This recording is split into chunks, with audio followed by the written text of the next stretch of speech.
സ്കേർട്ടിൻ്റെ piece കൂടി ബ്ലൗസിൽ ഉൾപ്പെടുത്തിയിട്ട് ചെയ്ത ഒരു കുട്ടിപ്പട്ടുപാവാടയുടെ ബ്ലൗസിൻ്റെ സ്റ്റിച്ചിങ് ആണ് ഇത്. അംഗ്രഹ ടൈപ്പിലാണ് ഈ ഒരു ബ്ലൗസ് കട്ട് ചെയ്തിരിക്കുന്നത് കേട്ടോ. അപ്പോൾ ഇതിൻ്റെ ഫ്രണ്ട് പീസ് ഒന്ന് സെറ്റ് ചെയ്ത ശേഷം മാത്രമാണ് കുഞ്ഞിൻ്റെ ദേഹത്ത് നിന്ന് എളുപ്പത്തിൽ ഊരിയെടുക്കാനായിട്ട് ബാക്ക് പീസിൽ ഓപ്പൺ കൊടുക്കണോ അതല്ല സൈഡ് വശത്ത് ഓപ്പൺ കൊടുക്കണോ എന്നൊക്കെ ചെയ്ത് നോക്കണതേ. പിന്നെ ഇത് പുറത്തുനിന്നും കൂടിയുള്ള ഒരു ഓർഡർ അല്ലായിരുന്നു കേട്ടോ. നേരത്തെയുള്ള പല വീഡിയോസിലും ഞാൻ പറയും പോലെ തന്നെ ആദ്യമേ തന്നെ മോഡലൊന്നും സെറ്റ് ചെയ്ത് വെക്കണ പതിവൊന്നും എനിക്കില്ല കേട്ടോ.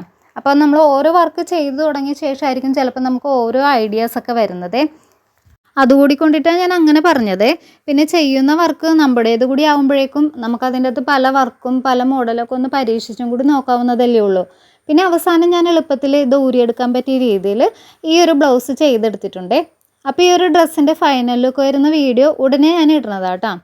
പിന്നെ ഈ ഒരു വർക്കിൽ എങ്ങനെ ഞാൻ ഓപ്പൺ കൊടുത്തിട്ടുണ്ടെന്ന് മനസ്സിലായിട്ടുള്ള ആൾക്കാർ ഒന്ന് കമൻറ്റ് ചെയ്തേക്കണേ.